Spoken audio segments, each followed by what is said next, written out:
Hi guys, Goffy here and welcome back to the channel. In today's video, we're going to go through 5 Fujifilm recipes that I've been messing around with recently and that you should try out.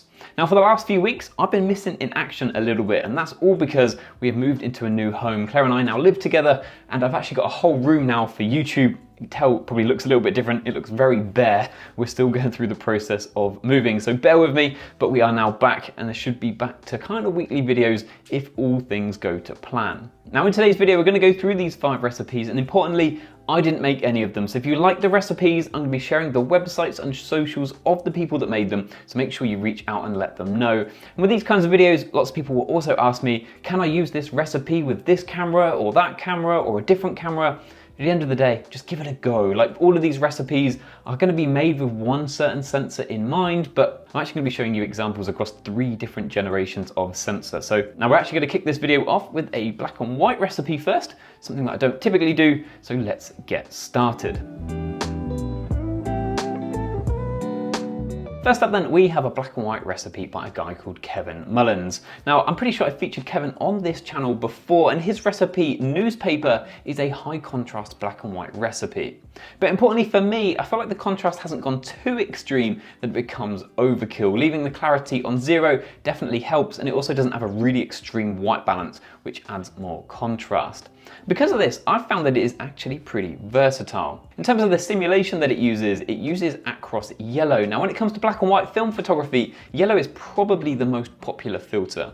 What it does is it darkens blues a little bit, so if you've got some sky in your image, it will darken them up a little bit, bring up the clouds a bit, and it's also pretty good when it comes to skin tones too. This recipe has become a firm favourite of mine, and I'm pretty sure this is one of those recipes that will sit on one of my custom slots for a very long time to come. And if you haven't checked out Kevin Mullins' website, then you really should. It's an absolute goldmine and has some incredible photography. Super talented bloke.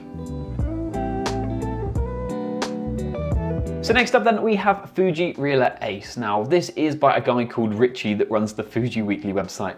If you have not been to the Fuji Weekly website, you should definitely just pause this video and go there now. It's an absolute goldmine full of hundreds of recipes, some of the most popular out there. Now this one in particular, Reala Ace, is based on a Fujifilm film stock released some time ago, but Fuji have just released a simulation on the newest camera, the Fujifilm GFX 100S2, so a very, very expensive camera. They've just released a simulation on that one, but they haven't given it to any other cameras yet. So this is Richie trying to bring that simulation to the other sensors. Now I think one really good way of looking at it is a little bit like classic negative, but with a lot of contrast taken out of it and also a little boost of color. The reduction in contrast has been done with the tone curve and that dynamic range setting of 400s. It really does have a pretty flat look to your image, and then mixed in with that positive color setting boosts up the color a little bit. And I think for my Venice images in particular, which were super saturated in real life, it adds this nice pastel look to them. I also really like the fact that this recipe has an auto white balance. Having an auto white balance really helps add some flexibility to it. It means you don't have to just shoot it in daylight to get best results. That auto white balance will really help even if you're shooting at night, cloudy days, any situation. Definitely adds a bit of versatility. Next up, we have got a recipe called Forgotten Negative. Now this is a recipe that I actually spotted over on Facebook. I kind of dip in and out of these Fujifilm simulation groups, but this one really stood out as being great. And it's by a guy called Tim Scott, and I've put his socials up on the screen. A really talented photographer and a very, very good recipe.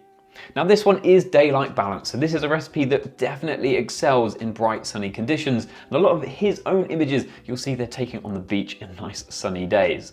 Now here, this is where they really excel. On some of the sunny images that I've got up on the screen, this is where this recipe really sings. And a little bit like that previous recipe, I really like the positive color setting here. It really adds a little bit of saturation to a film simulation that is typically a little bit muted. And I really think it helps negate that kind of classic negative look by adding a whole bunch of color. This is another one of those pretty versatile recipes. Even though you have to shoot in the daylight, it looks good on most subjects. We've got images of puffins, deer, cameras, people.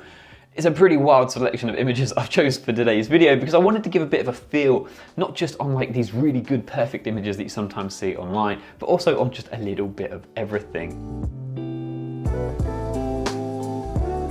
And then talking about versatile recipes, we make our way onto Reggies Portra. If you don't know who Reggie is, but you've somehow stumbled across my YouTube videos first, then you should definitely go and check him out. He makes an awful lot of Fujifilm content, and it really is top tier YouTube.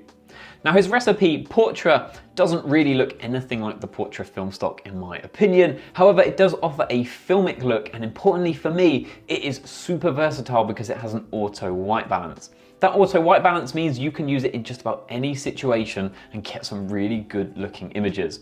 If you're the sort of person that wants just one recipe and you don't want to mess around and you want it to be color and you want it to have a bit of a filmic look to it, then this is probably the one you should try first.